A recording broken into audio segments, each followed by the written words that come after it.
حاضرین محترم،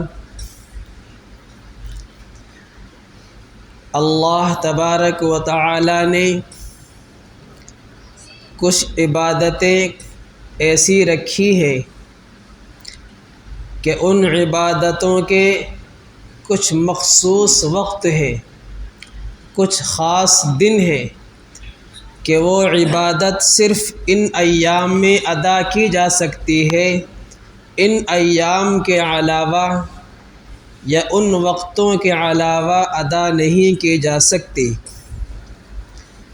جس طریقے سے رمضان المبارک کا مہینہ آتا ہے تو رمضان المبارک کے مہینے میں روزے فرض ہیں، رمضان میں تراویح کی نماز ادا کی جاتی ہے۔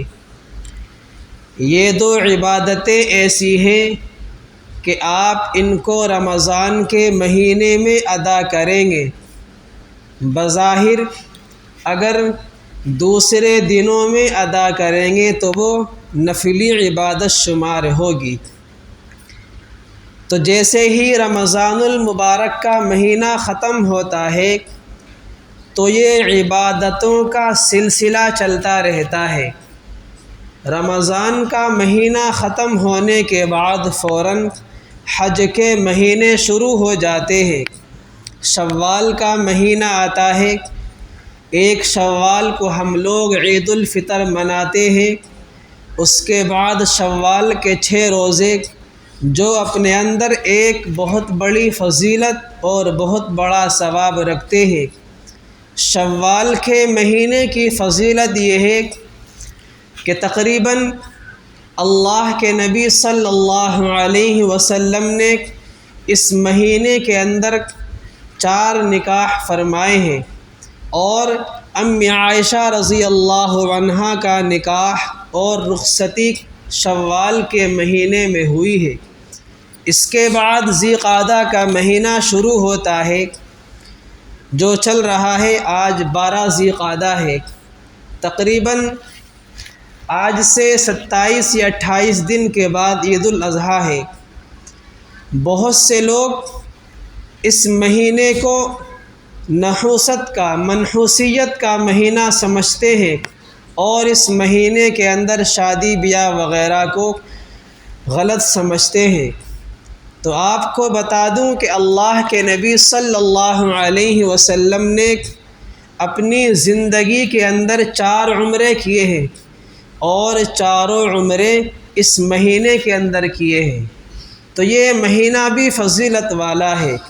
بہرحال اللہ تبارک و تعالی نے ان مہینے کو حج کا مہینہ قرار دیا ہے کہ یہ حج ایسی عبادت ہے کہ ہم حج کو صرف ان مہینوں کے اندر ادا کر سکتے ہیں، ان مہینوں کے علاوہ ہم حج کو ادا نہیں کر سکتے۔ تو اللہ تبارک و تعالی نے عبادت کے ہمیں مختلف طریقے بتائے ہیں۔ ہر عبادت اپنی الگ ایک شان رکھتا ہے، ایک نرالی شان رکھتا ہے۔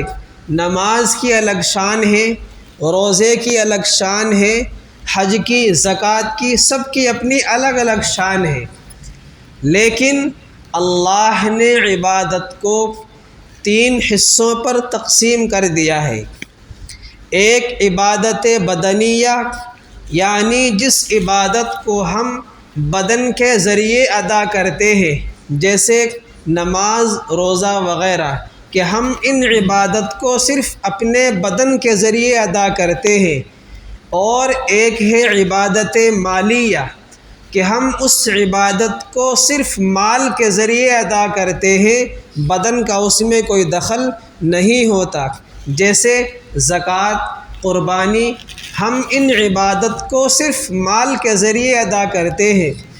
لیکن حج ایک ایسی عبادت ہے کہ اس عبادت کے اندر ہمارے بدن، ہمارے جسم کا بھی دخل ہے اور ہمارے مال کا بھی دخل ہے، کہ ہم حج کی عبادت کو بدن کے ذریعے بھی اور مال کے ذریعے بھی ادا کرتے ہیں۔ میرے دوستو، جب ہم حج کا ارادہ کرتے ہیں یا ہم حج کرنے کی نیت کرتے ہیں تو سب سے پہلے ہم احرام باندھتے ہیں۔ ہم لوگ سمجھتے ہیں کہ ہم نے اپنے بدن کے اوپر 2 چادریں لپیٹ لی، ہم نے احرام باندھ لیا، حالانکہ احرام کا مطلب اس سے کہیں زیادہ وسیع ہے۔ احرام کا مطلب ہے کہ جب ہم حج کے لیے یا عمرے کے لیے احرام باندھتے ہیں تو ہم اپنے اوپر کچھ چیزوں کو حرام قرار دیتے ہیں، حرام کر لیتے ہیں۔ جو چیز ہمارے لیے پہلے حلال تھی اب وہ حرام ہو گئی۔ مثلا ہم سلا ہوا کپڑا نہیں پہن سکتے، خوشبو نہیں لگا سکتے، بال یا ناخن وغیرہ نہیں کاٹ سکتے، اسی طریقے سے اپنی بیوی سے جائز خواہشات کو پورا نہیں کر سکتے۔ تو جیسے ہی ہم نے احرام باندھا تو یہ تمام چیزیں ہمارے لیے حرام ہو گئی۔ اور میرے دوستو، جب لوگ حاجی حج کرنے جاتے ہیں تو وہاں پر ایک مساوات کا، ایک برابری کا ایسا منظر نظر آتا ہے کہ آپ کو دنیا میں ایسا منظر کہیں نہیں ملے گا۔ امیر ہو، غریب ہو، فقیر ہو، مالدار ہو، بادشاہ ہو یا اس کی رعایا ہو، سب کے سب آپ کو 2 کپڑوں میں، 2 چادر میں دکھائی دیں گے، کسی میں کوئی فرق نظر نہیں آئے گا۔ اسلام اسی کا سبق دیتا ہے۔ اسلام کسی کو بڑا یا چھوٹا نہیں کہتا، بلکہ سب کو ایک نظر سے، سب کو مساوات یعنی سب کو برابری کا حق دیتا ہے، جس کا ایک منظر آپ کو حج کے دوران دکھائی دیتا ہے۔ میرے دوستو، جب حاجی لوگ احرام باندھتے ہیں، سفید 2 چادر لپیٹتے ہیں، یہ در حقیقت ہمیں اس بات کی یاد دلاتا ہے کہ جب ہم اس دنیا سے چلے جائیں گے، ہماری آنکھیں بند ہو جائیں گی، اس دنیا سے آخرت کی طرف منتقل ہو جائیں گے اور ہم کو سفید کفن میں لپیٹا جائے گا۔ اور اس وقت ہمارا کیا حال ہوگا جب ہم قبر میں رکھے جائیں گے، 2 سفید چادروں میں لپیٹ کر، کفن میں لپیٹ کر ہمیں قبر میں رکھ دیا جائے گا۔ یہ در حقیقت احرام ہمیں اس چیز کی یاد دلاتا ہے۔ جب حاجی لوگ احرام باندھتے ہیں اور قبر کی یاد آتی ہے، کفن کی یاد آتی ہے، تو پھر انسان کا دل ایسا موم ہو جاتا ہے، پھر گناہوں پر شرمندگی ہوتی ہے اور آگے گناہ نہ کرنے کا عزم اور ارادہ کرتا ہے۔ جب حاجی لوگ احرام باندھتے ہیں اور تلبیہ پڑھتے ہیں، ایک نعرہ لگاتے ہیں، لبیک اللہم لبیک لا شریک لک لبیک ان الحمد والنعمت لک والملک لا شریک لک۔ یہ ہم نعرہ کیوں لگاتے ہیں؟ یہ ہم صدا کیوں لگاتے ہیں؟ یہ ہم آواز کیوں لگاتے ہیں؟ یہ در حقیقت ہم اس بات کا جواب دیتے ہیں کہ اے اللہ، میں تیرے دربار میں حاضر ہوں۔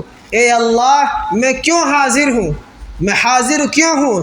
اللہ نے اس کا جواب قرآن کے اندر دیا ہے، وَأَذِّن فِي النَّاسِ بِالْحَجِّ يَأْتُوكَ رِجَالًا وَعَلَىٰ كُلِّ ضَامِرٍ يَأْتِينَ مِنْ كُلِّ فَجٍّ عَمِيقٍ۔ کہ اللہ نے حضرت ابراہیم علیہ السلام سے یہ کہا کہ ابراہیم جاؤ فلاں پہاڑی پر اور اس پر کھڑے ہو کر یہ اعلان کر دو کہ اے لوگوں، آؤ بیت اللہ کی طرف، آؤ خانہ کعبہ کی طرف۔ دنیا کے چپے چپے سے، دنیا کے کونے کونے سے لوگ حج کرنے جاتے ہیں۔ اس وقت ابراہیم علیہ السلام نے یہ سوال بھی کیا تھا، اے اللہ، پوری دنیا کے لوگوں کو میری آواز کیسے پہنچے گی؟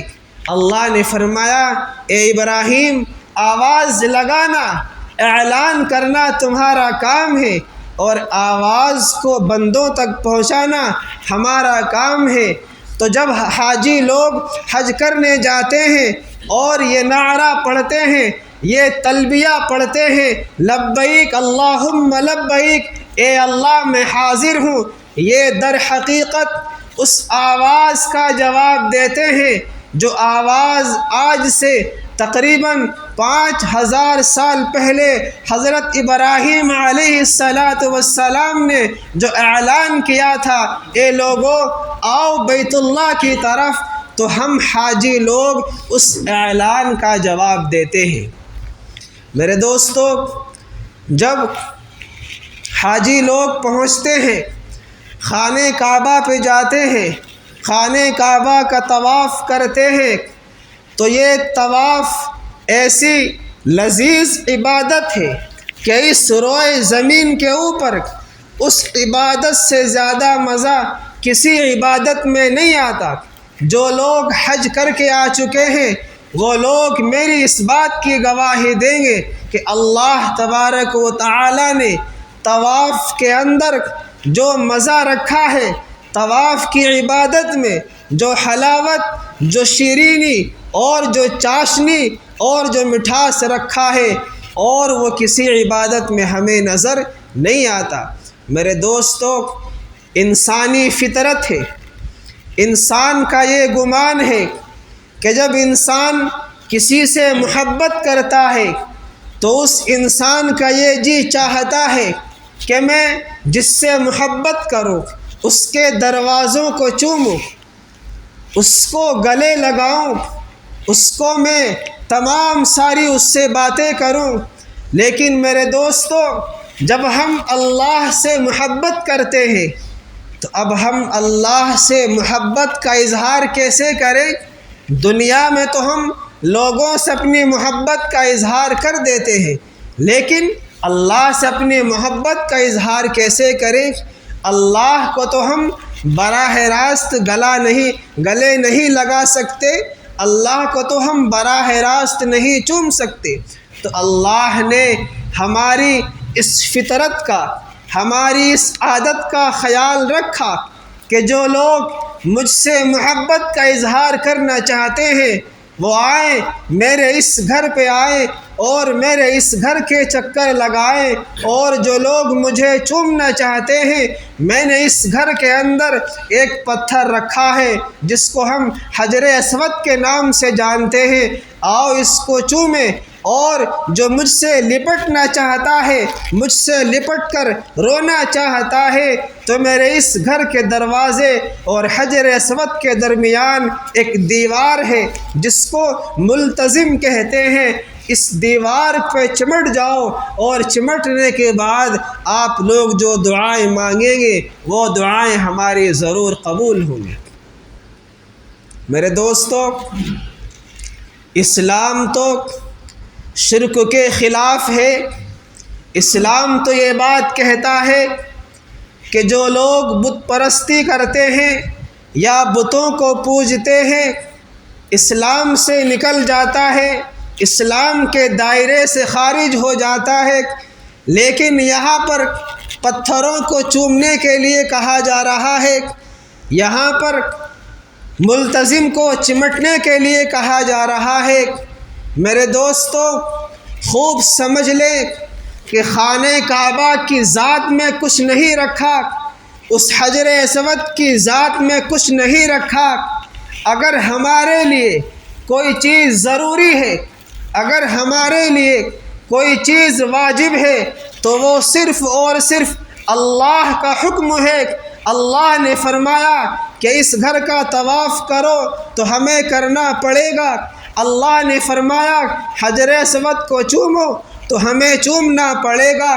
یہ در حقیقت حج ایک ایسی عبادت ہے، ایک عشق والی ایسی عبادت ہے جہاں پر جگہ جگہ پر یہ دکھایا جاتا ہے کہ بہت ساری چیز ایسی ہیں کہ جو ہماری سمجھ میں نہیں آتی، ہماری عقل سے پرے ہیں، لیکن میرے دوستو، اسلام ہمیں یہی درس دیتا ہے کہ کوئی چیز ہماری سمجھ میں آئے یا نہ آئے، اللہ نے فرما دیا تو ہمیں وہ کام کرنا ہے۔ جگہ جگہ اللہ تبارک و تعالی اس بات کا ہم سے مشاہدہ کرواتا ہے۔ میرے دوستو، صفا مروہ کے درمیان حاجی لوگ چلتے ہیں، دوڑ لگاتے ہیں، سبز جب ستون نظر آتا ہے تو وہاں سے دوڑنا شروع کر دیتے ہیں۔ اب آپ لوگ دیکھیں کہ اچھا پڑھا لکھا آدمی، سمجھدار آدمی دوڑ لگا رہا ہے، جو آج تک پوری زندگی میں کبھی نہیں بھاگا وہ بھی دوڑ لگا رہا ہے۔ کیوں؟ اللہ کے نبی صلی اللہ علیہ وسلم نے ہمیں ایسا کر کے دکھایا ہے۔ حضرت حاجرہ علیہ السلام نے وہاں پر دوڑ لگائی ہے، اور اللہ کو ان کا دوڑنا اتنا پسند آ گیا ہے کہ تا قیامت وہ جب تک حاجی لوگ حج کرتے رہیں گے صفا مروہ کے درمیان وہاں پر دوڑ لگاتے رہیں گے۔ میرے دوستو، اب جیسے ہی 8 ذی الحجہ آتا ہے، اب حاجی لوگوں کو حکم ہوتا ہے کہ مسجد حرام کو چھوڑ دو، خانہ کعبہ کو چھوڑ دو، بیت اللہ کو چھوڑ دو۔ اب آپ لوگ ذرا سوچیں، عقل کی نظر سے سوچیں کہ اچھے خاصے ہم مکہ میں رہ کر عبادت کر رہے تھے، اور اس مسجد میں عبادت کر رہے تھے کہ جہاں پر ایک نماز کا ثواب 1,00,000 نماز کے برابر ہے۔ اب ہمیں حکم دیا جا رہا ہے کہ اس کو چھوڑ دو، 1,00,000 نماز کا ثواب چھوڑ دو۔ کیوں؟ صرف اس بات کو بتلانا مقصود ہے کہ خانہ کعبہ کی ذات میں کچھ نہیں رکھا، اگر رکھا ہے تو وہ صرف اللہ کے حکم میں رکھا ہے، اگر دین ہے تو وہ اللہ کے حکم کی تعمیل ہے۔ اب ہمیں اللہ کے حکم کو پورا کرنا ہے۔ اگر کوئی حاجی 8 ذی الحجہ کے بعد وہاں پر رکنا چاہے تو اس کے لیے رکنا وہاں پر جائز نہیں ہے۔ اب اس سے کہا جاتا ہے کہ مینا کی طرف چلو، مینا کے میدان میں جاؤ اور وہاں پر 5 نمازیں پڑھو۔ جب وہاں پورا دن قیام کرتے ہیں، اب کہا گیا ہے کہ مینا سے میدان عرفات کی طرف چلو، وہ میدان جو حد نگاہ پھیلا ہوا ہے، انسان کی نگاہ جہاں تک جاتی ہے میدان ہی میدان نظر آتا ہے، اور حاجی لوگوں کو حکم دیا جاتا ہے کہ یہاں پر ظہر اور عصر کی نماز ایک ساتھ پڑھیں۔ بظاہر ہمارے لیے حکم یہ ہے کہ جب ظہر کا وقت ہو جائے تو ظہر کی نماز ادا کرو، لیکن وہاں پر حکم یہ دیا جا رہا ہے کہ ظہر اور عصر کی نماز ایک ساتھ ادا کرو، صرف اس بات کو بتلانے کے لیے کہ کسی وقت میں، کسی کی ذات میں، کسی جگہ میں کچھ نہیں رکھا ہے۔ اگر ہمارے لیے کوئی چیز معنی رکھتی ہے تو وہ صرف اور صرف اللہ کا حکم ہے۔ اب حاجیوں سے کہا جاتا ہے کہ مغرب تک میدان عرفات میں اللہ سے خوب رو رو کر دعائیں مانگے، وہاں پر جو دعائیں مانگی جاتی ہے قبول ہوتی ہے۔ اب میدان عرفات سے حاجیوں کو حکم ہوتا ہے کہ آپ مزدلفہ کی طرف چلیں۔ میرے دوستو، میدان عرفات کے اندر تو خیمہ لگانے کی اجازت تھی، لیکن مزدلفہ کے میدان میں تو آپ خیمہ بھی نہیں لگا سکتے، اور وہاں پر یہ حکم دیا جا رہا ہے کہ مغرب اور عشاء کی نماز ایک ساتھ ادا کرو۔ آپ لوگ اپنی عام زندگی میں دیکھیں گے تو ہمیں حکم ہوتا ہے کہ جیسے ہی مغرب کی اذان ہوئی، مغرب کا وقت ہوا، فوراً نماز ادا کرو، لیکن وہاں حکم دیا جا رہا ہے کہ مغرب اور عشاء ایک ساتھ ادا کرو، صرف اس بات کو بتلانے کے لیے کہ کسی وقت میں کچھ نہیں رکھا، اللہ کے حکم میں ہمارے لیے سب کچھ ہے۔ اب مزدلفہ میں پوری رات گزارتے ہیں، اب وہاں سے واپس مینا کی طرف آتے ہیں۔ حاجیوں کو حکم ہوتا ہے کہ 3 دن یہاں پر قیام کرو، 3 جمرات ہیں، 3 ستون ہیں، 3 پتھر ہیں کہ روزانہ ایک پتھر کے اوپر 7 کنکریاں مارو۔ میرے دوستو، یہ 7 کنکریاں مارنا عقل کے خلاف لگتا ہے۔ حاجی لوگ، بلکہ پوری دنیا سے جو لوگ حج کرنے جاتے ہیں، اربوں خربوں روپیے صرف اس بات کے اوپر خرچ کرتے ہیں کہ ہم مینا میں میدان میں 3 دن تک روزانہ 7 کنکریاں مار دے اور کنکریاں مارنے کو اپنے آپ کو خوشی محسوس کرتے ہیں۔ میرے دوستو، یہ حج کی جو عبادت ہے، یہ ایک ایسی عبادت ہے کہ جہاں پر انسانوں کو یہ بتایا جاتا ہے کہ کسی وقت میں کچھ نہیں رکھا، کسی کی ذات میں کچھ نہیں رکھا۔ اللہ تبارک و تعالی نے ہمارے لیے جو حکم دے دیا ہے اور جس وقت میں دے دیا ہے، اب ہمیں وہ کام کرنا ہے۔ اسی لیے میرے دوستو، ہم لوگوں کو چاہیے کہ ہم زندگی میں ایک بار حج ضرور کریں۔ اللہ نے جن کو پیسہ دیا ہے، مال و دولت دی ہے، وہ اس حج جیسی عظیم عبادت کو ضرور ادا کیا کریں۔ حدیث کے اندر آتا ہے کہ جو لوگ حج کرنے جاتے ہیں اور حج مبرور کرتے ہیں، اور جن لوگوں کا حج قبول ہو جاتا ہے، وہ لوگ ایسے ہو جاتے ہیں کہ جیسے آج ہی اپنی ماں کے پیٹ سے جنا ہو۔ پورے گناہ اس کی زندگی کے معاف ہو جاتے ہیں۔ لیکن دیکھنے میں یہ آتا ہے کہ لوگ حج کی عبادت کرنے میں بہت غلطیاں کرتے ہیں، بہت کوتاہیاں کرتے ہیں، اور ہمارے معاشرے کے اندر ایک بات تو یہ چل پڑی ہے کہ اکثر لوگ بڑھاپے میں حج کرتے ہیں۔ اب میرے دوستو، حج کن لوگوں کے اوپر فرض ہے، حج کے لیے کیا کیا شرائط ہے، اور حج میں دیر کرنے کے اوپر، حج میں تاخیر کرنے کے اوپر ہمارے لیے کیا کیا وعیدیں ہیں۔ آپ نے دیکھا ہوگا کہ اللہ کے نبی صلی اللہ علیہ وسلم کی زندگی میں آپ کو نرماہٹ زیادہ ملے گی، سختی بہت کم ملے گی، ہر جگہ محبت، شفقت، مہربانی، نرمی آپ کو ملے گی۔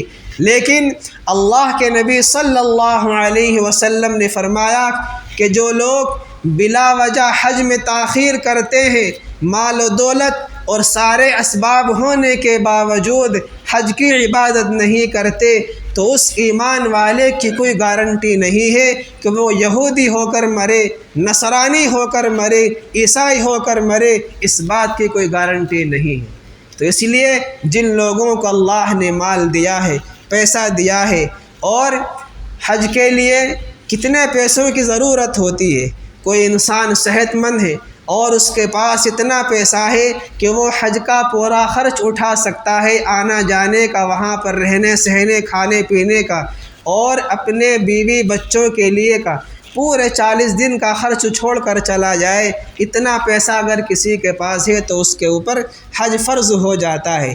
بہت سے لوگ یہ سمجھتے ہیں کہ ہم پہلے اپنے ماں باپ کو حج کرائیں، بعد میں ہم کریں گے۔ یہ خیال ہمارا بھی غلط ہے۔